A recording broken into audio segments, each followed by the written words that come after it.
We're continuing on with Jack Kirby's Fourth World and Mr. Miracle number 12.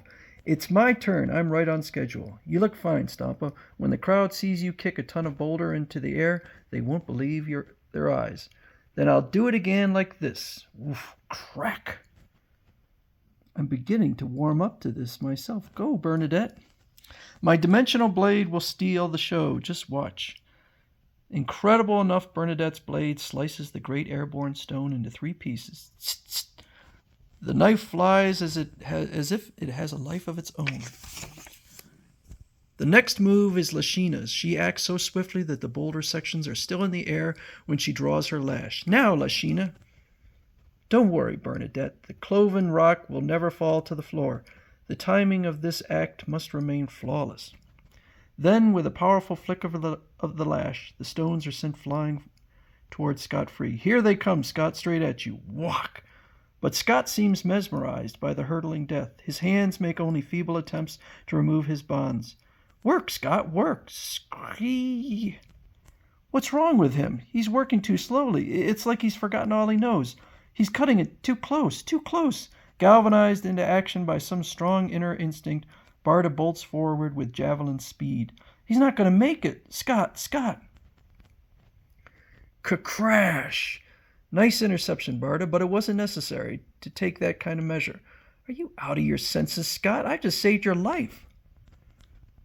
He's right, Scott. Look at you, still struggling to free yourself. You don't have time enough to yell or help. That flying stone would have smeared you into a soft mush. Don't you feel concerned at all? Do you like the idea of dying? Of course not, Barda. What makes you say that? Because you practically made no attempt to shake off those bonds. You were committing suicide. That's ridiculous. My business is cheating death, not greeting it with open arms. The key to the puzzle lies in the opulent mansion where Colonel Darby contacts his club on closed-circuit television. Gentlemen, I trust that each of you has placed his bet. It's all summed up in this check, sir. It's yours if you win. If Mr. Miracle wins, he shall be paid from our gains on the wager, and that should be a tidy sum, that's for sure. There you are, Mr. Brown. It's a golden opportunity to finance your performing company. Ted Brown's heart beats wildly. His dream of managing a successful production is materializing in this strange situation. We're sportsmen, you see. Well able to exercise our whims and fancies. By accepting for Mr. Miracle's part in this, you'd be saving us from boredom. You know the format of our act, sir. Mr. Miracle must escape a deadly trap. The trap is set, Mr. Miracle. Mr. Brown. Mr. Miracle shall battle Mistivac, a most ingenious robot. Done. It sounds too simple, but done. So, you have a fighting robot, eh? I hope he's a masterpiece of mayhem, sir, or Mr. Miracle will walk away with the money in seconds. It won't be that easy. Mistivac has a long list of willing victims. Care to meet him? Suddenly, behind Ted, you will do as you're bidden. You will not warn or help Mr. Miracle. What? I will not warn or help Mr. Miracle.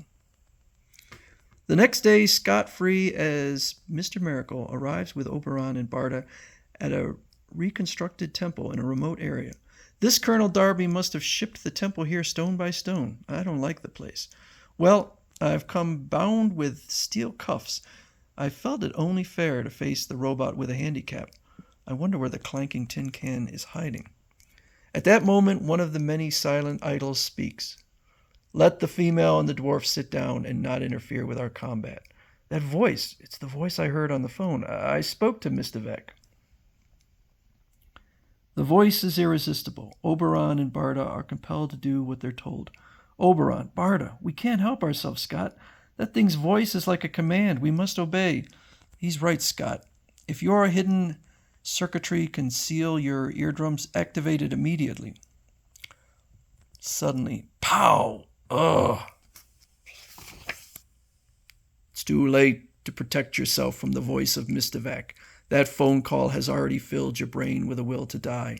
The will to survive is stronger, Mistivac. When I summon it to full strength, I'll defeat you. No instinct of man can rally against the voice of Mistivac. You heard my command. Meet the death blow. You want to die. I want to... No, no! Bam! I'm making it, Mistovec. Your command may slow me down, but it can't set me up for the kill. This cat-and-mouse game won't last long. There have been a few strong-willed others like yourself, but they soon tired of resistance. I'm different, Mistovec. I'll set a new record for resistance.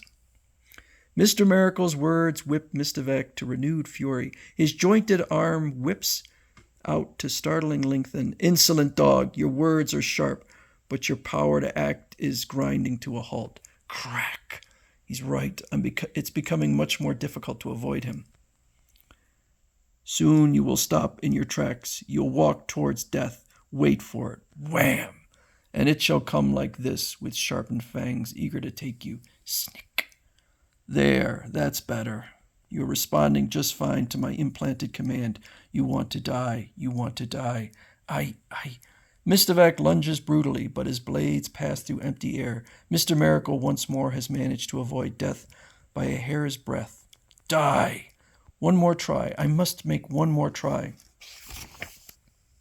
Wah! He's gone. I've been cheated once more. Crack!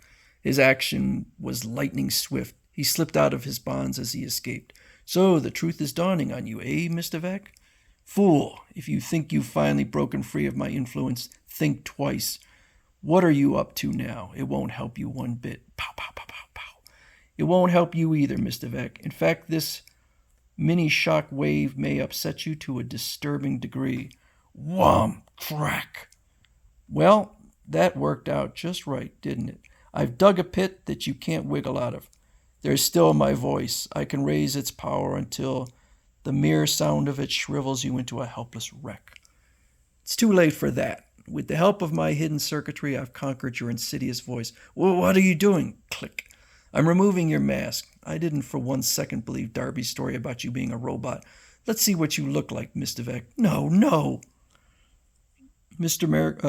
Miracle is shocked by what he sees. Incredible. You can't have been Earthborn. True, I'm an alien to this planet.